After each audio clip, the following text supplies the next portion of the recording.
Gracias. Je voulais prendre la parole à la fois pour remercier l'organisation du meeting. Moi, je me retrouve beaucoup dans ce qui a été dit par Omar Slaouti à la fin, et notamment dans l'interpellation que tu faisais par rapport au monde de l'université, aux étudiants, aux enseignants. Je voudrais développer un petit peu ça. Mais avant, commencer par dire qu'il me semble que le meeting qu'on a ce soir, qui poursuit d'autres meetings, soit qui ont eu lieu à Paris 1, soit d'autres qui ont été interdits à Évry, et à nouveau à Paris 1, il va y avoir une conférence avec le CCIF lundi qui a été interdite.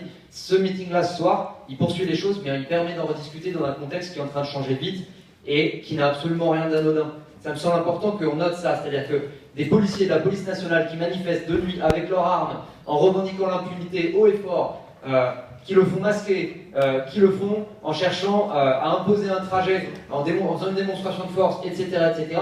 Tout ça, même si on est dans l'ordre du symbole, on est dans quelque chose qui n'a eu lieu à l'échelle comparable que le 13 mai 58, en amont de l'espèce de putsch qui a donné lieu à la chute de la 4ème République et à la prise en main du régime par la droite et appuyé par des secteurs de l'extrême droite antiparlementaire.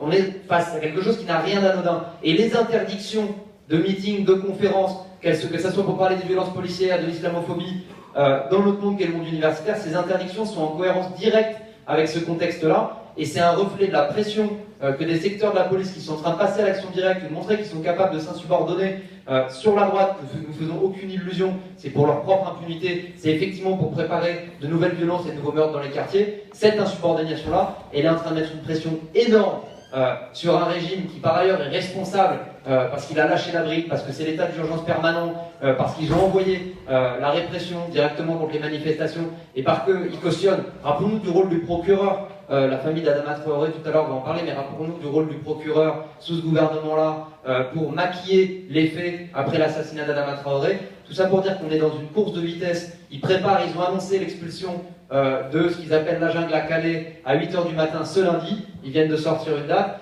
et ils expliquent qu'ils seraient capables de mobiliser 3000 policiers et gendarmes pour évacuer la ZAD de Notre-Dame-des-Landes avant mars. On est dans une situation qui est en train d'avancer très vite et qui demande effectivement une réaction, une riposte de notre part. C'est là-dessus que je voulais venir, en saisissant la balle au bon de ce qui avait été dit par Omar Slaouti à la fin sur les syndicats étudiants et en l'étendant. C'est évident que le monde de l'université, dans un contexte comme celui dans lequel on est, a une responsabilité importante. L'université, c'est pas qu'un endroit où on apprend à se former pour aller se faire exploiter décilement après. C'est aussi un endroit où l'idéologie dominante est en permanence relayée. C'est pour ça que parler des violences policières, parler des racismes à l'université aujourd'hui, c'est en train de devenir tout simplement interdit. Comme auparavant, il était interdit de parler et de se solidariser avec la cause du peuple palestinien. On a eu des dizaines d'interdictions de meetings dans les années précédentes.